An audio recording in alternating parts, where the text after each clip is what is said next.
السلام عليكم، عاملين ايه؟ النهارده جاي اتكلم معاكم على نقطة مهمة جدا وابدأ بيها السلسلة للدراسة في بريطانيا، واحكي معاكم كل التفاصيل بقى اللي انتوا عايزين تعرفوها من اول اساسا ازاي تقدموا على الجامعات لحد ما توصلوا هنا بريطانيا ان شاء الله، واشرح لكم التفاصيل والشروط والاوراق والحاجات دي كلها. فالنهارده جاي اتكلم معاكم بتفاصيل كتيرة عن اساسا نظام الدراسة هنا في بريطانيا، علشان لما تيجي تقدم على الجامعات تبقى فاهم تقدم ازاي وعلى ايه اساسا وهتدرس كام سنة والايه التخصصات والحاجات ديت، والتخصص اساسا بيكون مدته كام سنه. فخلينا نبدا السلسله بتاعه الدراسه في بريطانيا ديت النهارده ان شاء الله، واعمل لكم كذا فيديو ورا بعض ان شاء الله. بالفيديوهات ديت هتقدر تفهم كل حاجه عن الدراسه في بريطانيا، فقلت اقسم لكم كل مرحله للتقديم في فيديو لوحده عشان اسهل عليكم الموضوع ان انتوا تعرفوا التفاصيل او تعرفوا ترجعوا للفيديو يعني بسهوله. فيلا بينا نبدا فيديو النهارده ونحكي الدراسه في الجامعات البريطانيه ديت عامله ازاي، سواء للبكالوريوس او الماستر، وبتكون كام سنه والتفاصيل دي كلها. يلا بينا بسم الله.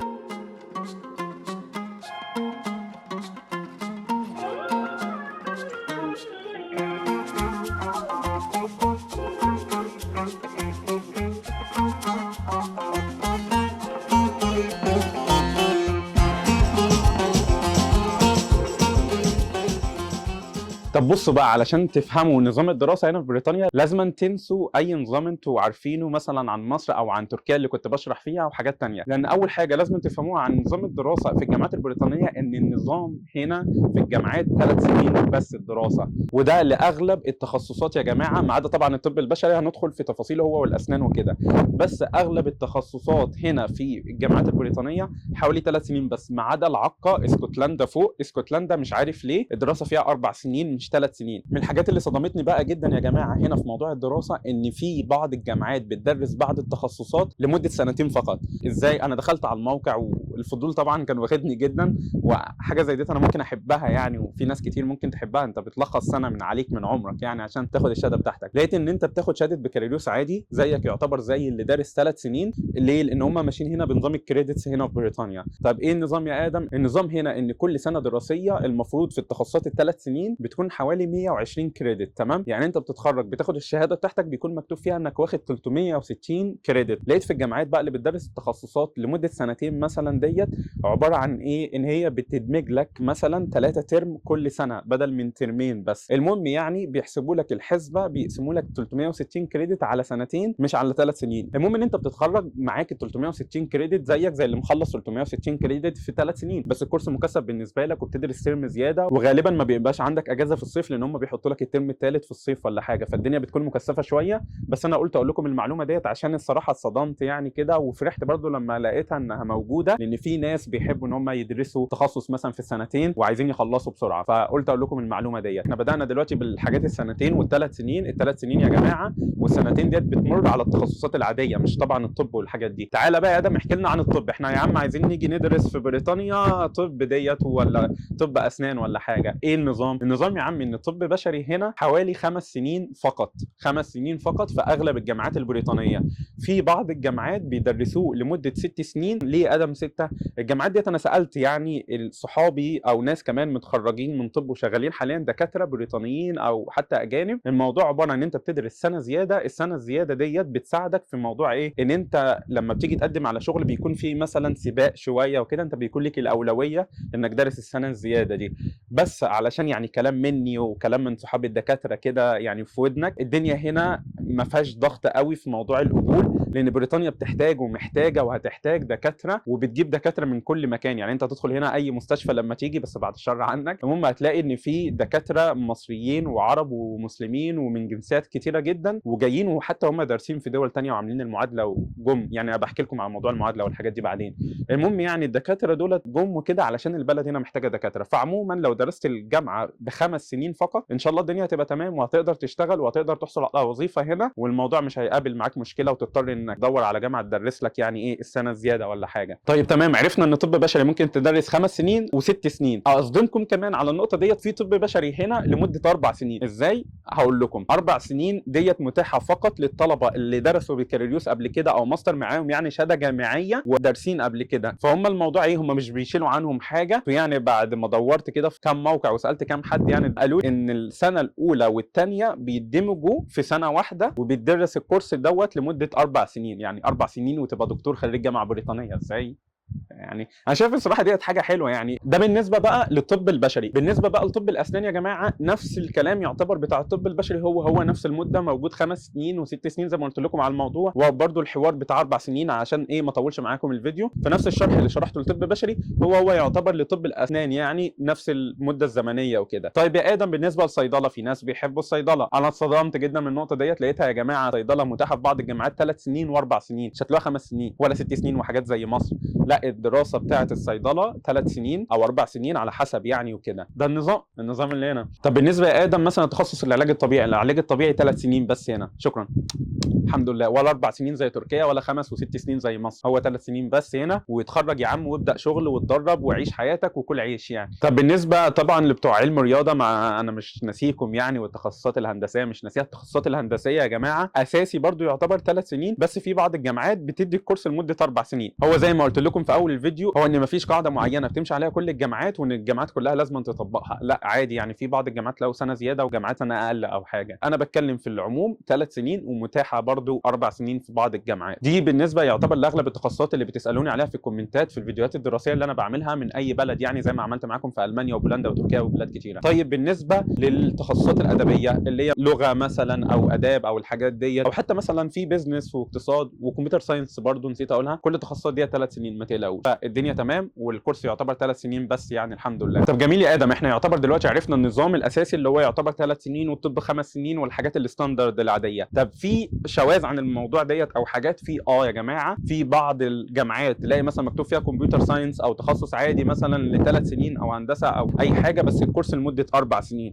طب ليه؟ زي ما انتم عرفتوا ان التخصص العادي بيكون له 3 سنين، بس من حبه بحث عملته لقيت ان في حوالي 4 حالات لحد ما انا دورت يعني. ممكن يكون في حاله ثانيه مثلا انا لسه ما عرفتهاش او حاجه، بس ال4 حالات دولت لو انت طبقت على واحده فيهم او اخترت حاله فيهم وانت بتقدم على الكورس، بتلاقي الكورس بتاعك 4 سنين مش 3 سنين بس. طب ايه الحالات ديت يا ادم؟ تعالوا افهمكم واحده واحده. اول حاله من الحالات ديت وهي سنه في الصناعه، ان انت مثلا لو بتدرس اخراج بس الكورس بتاعك معاه يير اندستري ديت، بتعمل ايه؟ بتاخد مثلا تخلص سنه ثانيه، تلاقي مثلا بين سنه ثانيه وثالثه في سنه انت فيها للصناعه وكده، فانت بتعمل فيها ايه؟ انت بتروح تشتغل، والجامعات بتساعدك في الموضوع دوت يعني، وممكن تدلك على شركات وحاجات من ديت. وعموما يعني انت بتشتغل خلال الفتره دي، بس بتاخد قبض ما تقلقش. وكمان انت بعض الاوقات بيكون عندك مثلا سبمت مثلا اساينمنتس او حاجات تبع الجامعه، او تسجل حضور معين مثلا تبع الشغل او حاجات من دي. المهم يعني بتكون سنه مسجله عشان بتتكتب لك في الشهاده لما بتتخرج، وبعد ما تخلص بتكون انت كده يعتبر دارس 3 سنين، بس انت لا، يعتبر بتدخل سنه ثالثه علشان انت وقفت بعد سنه ثانيه واخدت السنه اللي هي في الصناعه. المهم ندخل في النقطه الثانيه، وهي نقطه الجوينت كورس، ان انت تلاقي مثلا تخصص زي البيزنس معاه مثلا تخصص زي الاقتصاد. المهم يعني ان انت تلاقي ايه، تخصصين قريبين لبعض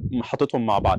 في ناس كتير بيحبوا الموضوع دوت، وهم مثلا بيحبوا يفتحوا قدامهم فرص عمل اكتر، فلا يا عم انا يعتبر معايا شهادتين مثلا، انا معايا يعتبر مجالين مثلا شويه ولا حاجه، فهم بيحبوا يختاروا حاجه زي ديت علشان ايه، يفتحوا قدامهم يعني المجالات اكتر لما يخلصوا ويلاقوا شغل، او هم مثلا مشتتين بين تخصصين قريبين لبعض جدا. طب ليه يا عم اوجع دماغي؟ خد التخصصين بقى وريحني، وهي سنه زياده بدل ما ادرس دوت 3 وادرس دوت 3. فلا انا ايه، مخلص التخصصين يعتبر، او ايه حاجه زي كده يعني، ويريحوا نفسهم. ده بالنسبه لتاني نقطه، وهو ايه، ادماج التخصصين. وده موجود يا جماعه في جامعات كتيره جدا وتخصصات كتيره جدا يعني، هتلاقوه في اغلب الجامعات. فالمهم يعني الحاجه ديت ممكن تعجب ناس فيكم وكده. دلوقتي بقى نتكلم على ثالث نقطه، والنقطه ديت ركزوا معايا فيها عشان هي برضو نقطه مهمه بالنسبه لبعض الناس. ايه النقطه ديت؟ ان انت تلاقي التخصص 4 سنين برضو وانت بتقدم، ومكتوب لك فيه ان انت بتدرس اوله كده الاختصار يعني بتاع الكورس. المهم يعني دوت عباره يا صاحبي عن شهاده بكالوريوس وشهاده ماستر. تدرس لك ال3 سنين بتوع البكالوريوس، وبتدرس بعدهم على طول بعد ما تخلص ال3 سنين اللي هم بتوع البكالوريوس، تبدا السنه الرابعه اللي هي بتاعه الماستر، وبتخلص بتكون متخرج يعتبر دارس لك بكالوريوس وماستر. مش فاهم ايه النظام يعني، بس عادي، بس في ناس بيحبوا اللي هو ايه، يخلصوا البكالوريوس ويدرسوا وراها على طول ماستر، فهي حاجه متاحه في جامعات كتير، وفي ناس بيحبوا يعملوها، فقلت اقول لكم برضو عشان تبقى قدامكم كاوبشن. ندخل بقى لاخر نقطه، وهي نقطه لذيذه، ودي نقطه الناس اللي بيحبوا السفر هيحبوها جدا وهتعجبهم جدا. طب ايه النقطه ديت؟ النقطه ديت عباره يا جماعه عن انك تدرس سنه بالخارج اللي هو ستادي ابرود. فانت مثلا بتدرس في جامعتك هنا، مثلا خلصت سنه اولى او سنه ثانيه، تقدر مثلا تختار بلد تسافر ليها